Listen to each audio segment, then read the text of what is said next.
Hi, it's Mike from Mike's Unboxing Reviews and How To, and on today's video I'm going to take a look at something that you should definitely try before you decide to nuke your Windows installation and start over.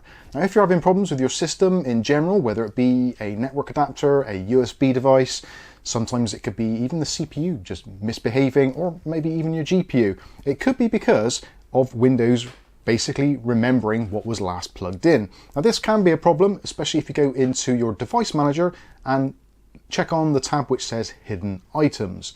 In that case, you'll probably find that there's a massively populated list of devices which you've plugged into your PC or used on your PC at some time or other, and they're still there in the registry.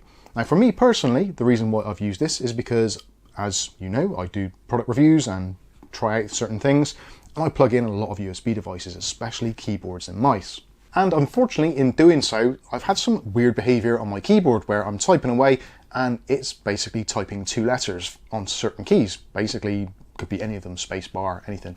But anyway, I digress from that. Essentially, if you're having problems with Windows, before you nuke the operating system and start over, I think this is really worth trying, and it's completely free of charge, so it isn't going to cost you anything. The only thing it's going to cost you is a little bit of time, because I would strongly suggest, before you do any of this, make sure that you back up your system and back up your registry. Alternatively, least thing you could do is maybe create a system restore point should things go wrong, which potentially they can do, but if your system's in a bit of a mess anyway, then, well, it can't really get much worse, can it? So let's head over to the computer and take a closer look. Okay, so this little tool I found on this website for UCyber, I believe you pronounce that, I'm not entirely sure. It appears to be German, so I could be wrong. This is the tools and utilities for Windows and DOS. So I'm going to go over into the English version, and there's various different tools that we can choose from here. But if you go into miscellaneous tools and then scroll down a little bit, you will see the device cleanup tool version 131. So this removes non-present devices from the Windows device management. Now, if you're not too sure what this is, then we'll show you that. That's not a problem. What I generally do is download it from here.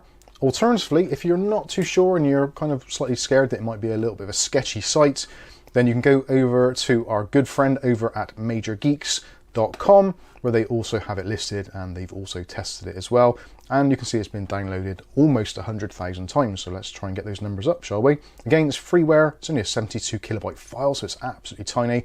And it's also portable as well. So you can keep it on a USB stick, which could be quite handy, or just leave it on your computer and use it periodically. So let's download the zip file and we'll save it to our Windows desktop. So we can close this now. That was very quick. And if we look here, we've got our zip file. So we're going to right click, choose extract all, and we'll just extract that folder here.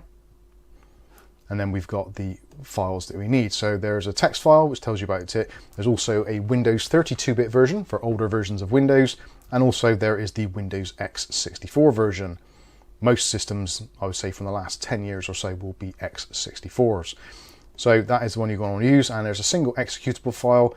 All you need to do is to right click and choose Run as Administrator. But before we do that, let's actually take a look at Device Manager. So if we right click down here and select Device Manager, and it will populate. So you can see all of our devices which are on the system. So if we go through, you've got various things, Bluetooth, cameras, computer, etc., disk drives, display adapters, which all looks pretty clean. But if you click on View and then Show Hidden Devices, then it starts to get a little bit more populated. So for instance here, with the camera, our OBSBot Tiny 2 stream camera has been plugged into a different port. So it's got two entries in the registry, depending on what port it was last plugged into.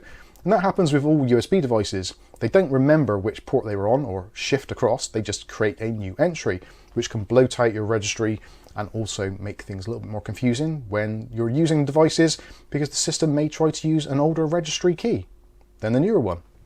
Weird, but it happens. Also we've got here, so there's a MSI optics driver for a USB device, which was for a monitor we tested out a while back.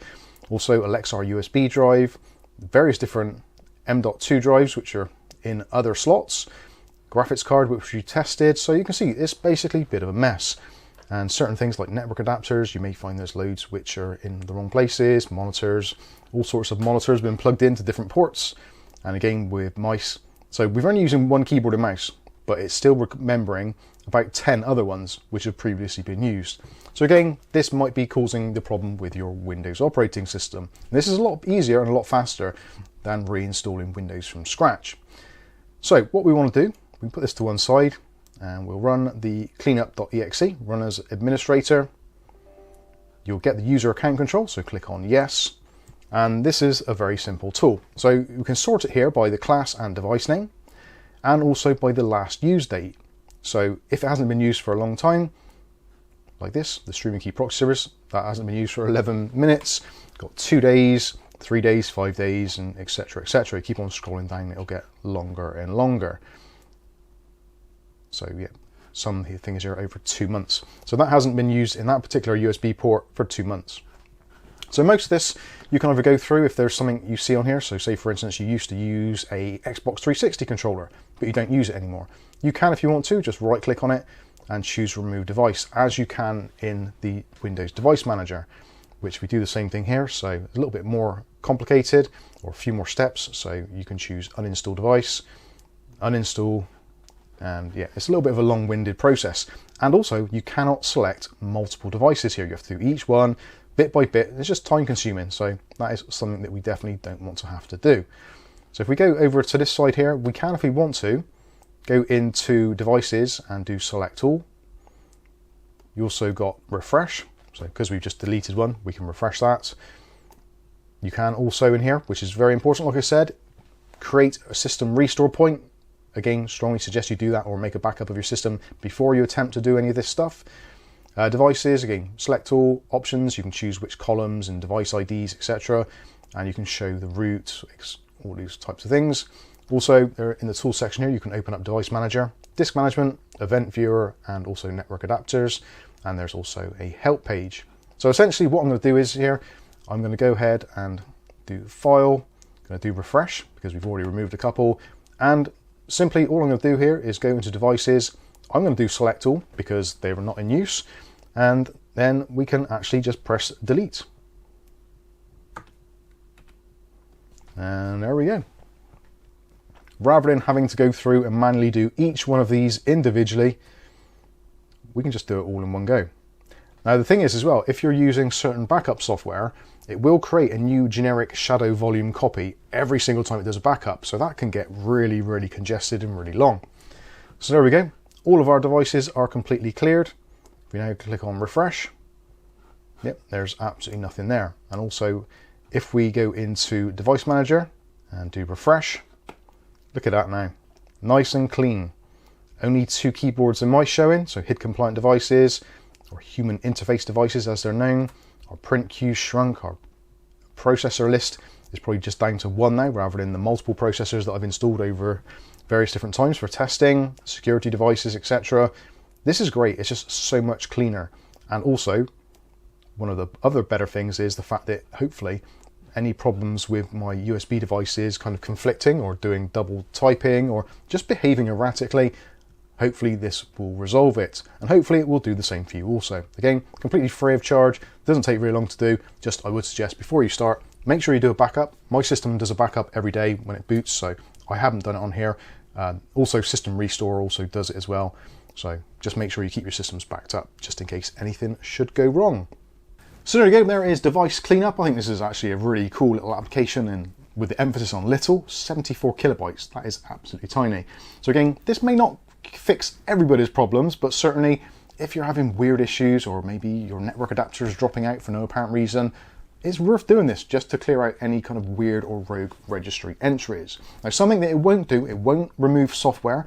So if you've installed a piece of software to actually install a piece of hardware, then it won't get rid of the software. It only gets rid of the registry key associated with that device being plugged in. So do bear that in mind. But hopefully this is going to help you and also make your system a little bit more stable. I can say certainly it has fixed my keyboard issue on my other system, so I'm really pleased with that. It saves me doing a fresh install, which I really didn't want to do, and hopefully it will be helpful to you also. And if the video's been helpful, then please do consider smashing the like button, and if you want to see more content like this on a daily basis, maybe consider hitting subscribe and the chime notification. That way you'll be notified of future video releases. But for now, I've been Mike, this is Mike's Unboxing Reviews and How To, and hopefully we'll catch you in the very next video. Thanks for watching.